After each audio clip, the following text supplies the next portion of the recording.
예, 오늘 누가복음 1장입니다. 이 누가복음의 저자는 우리 아는 것처럼 사도행전을 지은 그 누가입니다. 그래서 누가복음과 사도행전이 마치 상하편처럼 두 권으로 이렇게 이제 연결이 됩니다. 이 누가라는 사람은 이 복음서 마태, 마가, 누가, 요한 있죠? 유일하게 이방인으로 알려지고 있습니다. 이방 지역인 안디옥 지역의 사람인데요.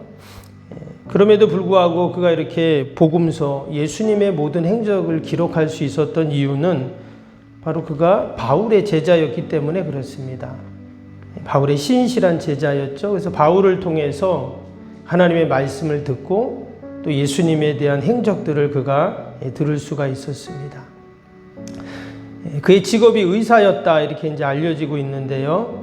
여러분 지금도 그렇지만 의사는 어떻습니까? 상당히 똑똑하고 엘리트죠. 그래서 이 누가복음 우리가 읽다 보면 상당히 꼼꼼하게 또 세밀하게 또 아주 논리적으로 또 풍부한 지식을 갖고 썼다라는 것을 알 수가 있습니다. 그래서 너무 감사하죠. 우리가 누가라는 사람이 이 성경을 썼기에 우리가 이 말씀을 읽을 때 또 풍성하게 우리가 하나님의 말씀을 읽고 볼 수 있기 때문에 사실 우리에게는 누가에게 감사해야 됩니다. 하나님이 누가를 통해서 이 하나님의 말씀을 기록하게 하신 것이죠. 무엇보다 이 누가복음은 성령에 대한 이야기가 많이 나옵니다. 오늘도 1장에 보면 이 성령님이 마리아에게 임하고 또 사가랴에게 임하고 이 성령님이 임해서 그들이 아기를 낳고 또 이렇게 역사가 일어나는 것들을 보게 되는데 여러분 성령님은 언제 오십니까? 나중에 사도행전에 보면 그 오순절 마가의 다락방에 성령이 임하잖아요.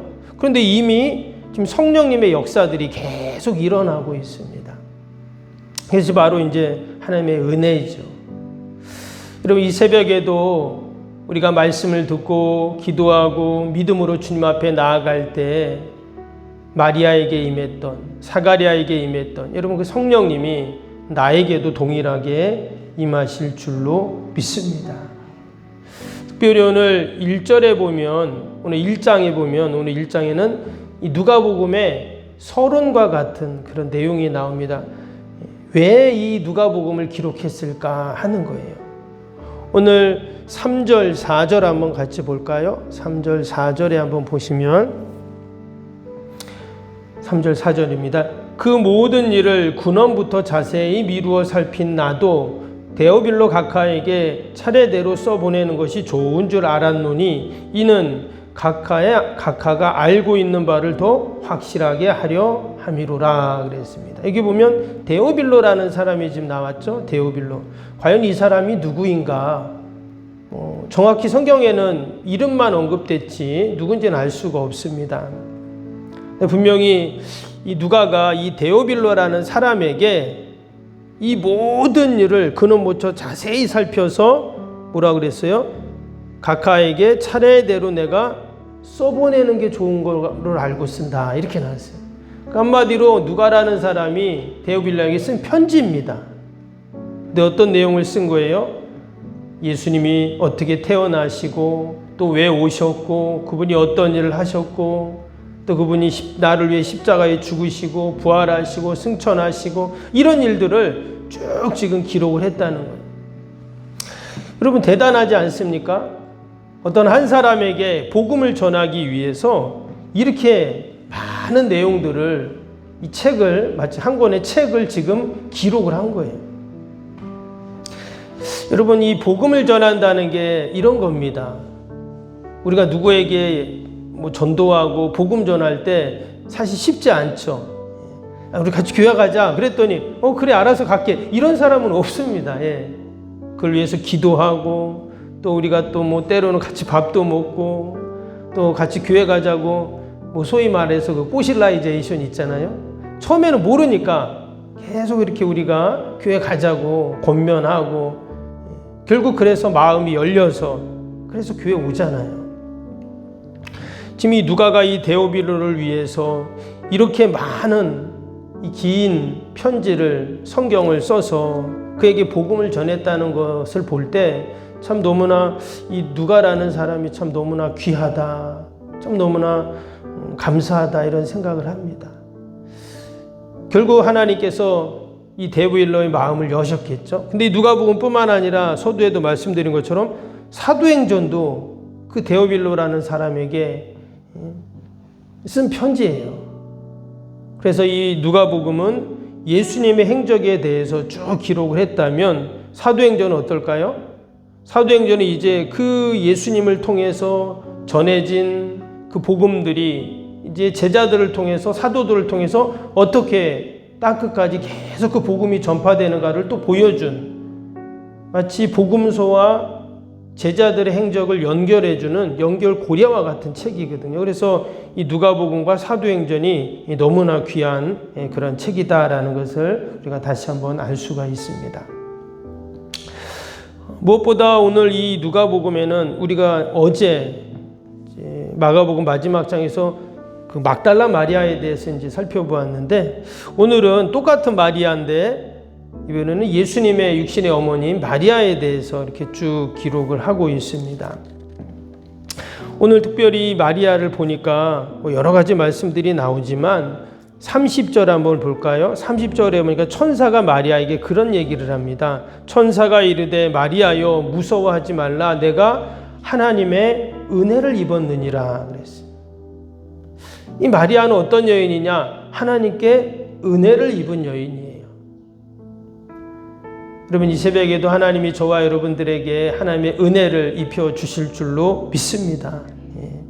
또 35절 보세요. 천사가 대답하여 이르되 성령이 내게 임하시고 지극히 높으신 이의 능력이 내게 너를 덮으시리니 이랬어요. 이 마리아는 어떤 여인이었냐? 성령님이 임하고 지극히 높으신 이의 능력이 그를 다 덮어주시는, 동일하게 여러분 이 새벽에도 성령님 이곳에 임하시고 또 하나님의 능력이 우리와 함께 하실 줄로 믿습니다. 또 한 가지 38절 보세요. 마리아가 이르되 주의 여종이오니 말씀대로 내게 이루어지이다 하며 천사가 떠나가니라. 마리아는 어떤 여인이었냐? 하나님의 말씀이 그를 통해서 이루어지는 여인이었어요.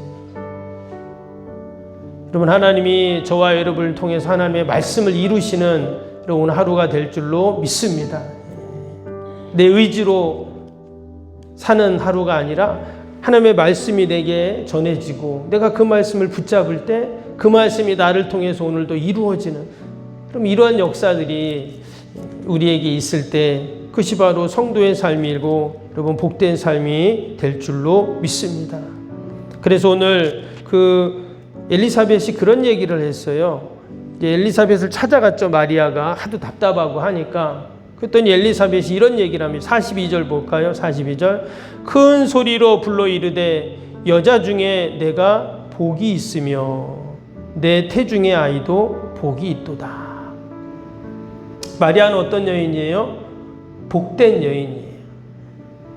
여러분, 저와 여러분도 이 새벽에 주님 전에 나와 이렇게 말씀 듣고 찬양하고 하나님께 예배하고 하나님께 영광 돌리는데, 여러분 이것이 여러분 복된 일이고 또 하나님께 영광 돌리는 일인 줄로 믿습니다.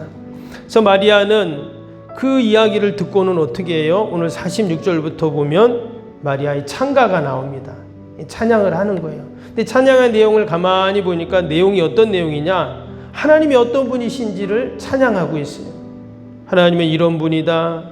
또 하나님은 능하시니 큰 일을 행하시는 분, 긍휼하심을 두려워하는 자에게 대대히 미치고 그의 팔에 힘을 보이시고 권세 있는 자들 그에 내리치시고 줄인 자들에게 좋은 것을 주시고, 하나님이 어떤 분인지를 다 찬양을 하는 그 내용이에요. 근데 67절부터 보면 사가랴의 예언도 나오는데 그것도 한 이제 사가랴의 찬양이에요. 보면 68절 보세요. 찬송하리로다 하면서 찬양하죠. 근데 이 내용도 가만히 이렇게 묵상해 보면 다 하나님이 어떤 분이신지를 찬양하는 내용이에요.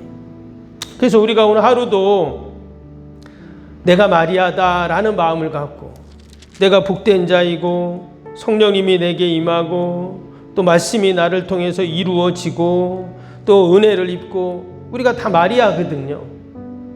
우리가 이 땅에서 또 오늘 하루도 우리가 어떻게 살아야 할까? 마리아의 찬양처럼, 사가랴의 찬양처럼 오늘도 하나님을 높이고 하나님이 하신 일들을 찬양하는 여러분, 저와 여러분이 되시기를 주님의 이름으로 축복합니다. 오늘도 우리 말씀 생각하면서 수요일 기도 또 함께 하도록 하겠습니다. 수요일 기도입니다. 신실한 그리스도의 제자를 끊임없이 재생산하는 생명의 공동체가 되게 하옵소서. 아멘. 주님의 마음으로 성도들을 섬길 수 있는 평신도 지도자들이 세워지게 하옵소서. 아멘. 세워진 평신도 지도자들이 자신의 은사를 따라 교회를 섬기게 하옵소서. 아멘. 부흥의 새 시대를 준비하며 다음 세대를 책임지는 교회가 되게 하옵소서. 아멘. 복음의 능력으로 통일한 국가 글로벌 시대를 감당할 다음 세대를 준비하게 하옵소서. 아멘. 다음 세대들이 성경적인 가치관으로 무장되어 열방을 품고 나아가게 하옵소서. 아멘. 우리 아이들이 지성과 감성, 영성을 겸비하여 새 시대의 부흥의 주역이 되게 하옵소서. 아멘. 이웃들을 목자의 심정, 긍휼의 마음으로 품고 사랑으로 섬기게 하옵소서. 아멘. 교회가 지역사회 주민들의 소통의 장소로 아름답게 사용되게 하옵소서. 아멘. 늘 섬김의 자리에 있게 하시고 지역의 자랑이 되는 교회가 되게 하옵소서. 아멘. 저 교회와 협력하여 함께 부흥하고 포항성시와 쓰임받게 하옵소서. 아멘. 온 성도들이 구령의 열정이 불타게 하시고 영원권에 힘쓰게 하옵소서. 아멘. 주님의 지상명령을 수행하며 주님의 소원을 이루어드리는 교회가 되게 하옵소서. 아멘. 세계복음화를 위해 더 많은 선교사와 선교지를 품고 섬기게 하옵소서. 아멘. 새성정 건축이 열방의 구원을 위해 거룩한 선교센터가 되게 하옵소서. 아멘. 예수님의 이름으로 기도합니다. 아멘. 사랑과 은혜가 충만하신 하나님 아버지, 오늘도 우리가 아버지 마리아처럼 하나님의 은혜를 입은 자여 성령님이 나와 함께 하시고 또 나를 통해 하나님의 말씀이 분명히 이루어질 줄로 믿습니다. 오늘도 내가 복된 자임을 잊지 않게 하시고 또 늘 하나님 찬양하는, 하나님 높이는 저희들이 다 되게 하여 주옵소서. 특별히 이 대강절을 보내면서 다시 한번 나를 위해 십자가 지시기 이 땅에 오신 성탄의 예수님을 우리가 기억하게 하시고, 성탄의 주님이 우리의 가정과 또 우리의 일터와 또 우리의 모든 소망과 계획 가운데 함께 하심을 경험하는 축복의 대강이 되게 하여 주옵소서. 오늘도 하나님, 우리의 간절한 기도의 제목, 마음의 소원들 하나님께 다 아뢰일 때 하나님이 들으시고 선하게 인도하여 주옵소서. 우리 연약한 육신을 우리 주님 꼭 붙잡아 주시고 날마다 강건케 하여 주옵소서. 건강 때문에 염려 근심하지 않도록 하나님 돌봐 주옵소서. 성령님 함께하여 주옵소서. 오늘도 우리의 모든 기도의 제목, 마음의 소원들 다 하나님께서 들으시고 선하게 인도하셔 주실 줄 믿고 감사하며 예수님의 이름으로 기도하옵나이다. 아멘. 하늘에 계신 우리 아버지, 아버지의 이름을 거룩하게 하시며 아버지의 나라가 오게 하시며 아버지의 뜻이 하늘에서와 같이 땅에서도 이루어지게 하소서. 오늘 우리에게 일용할 양식을 주시고 우리가 우리에게 잘못한 사람을 용서하여 준 것 같이 우리 죄를 용서하여 주시고 우리를 시험에 빠지지 않게 하시고 악에서 구하소서. 나라와 권능과 영광이 영원히 아버지의 것입니다. 아멘.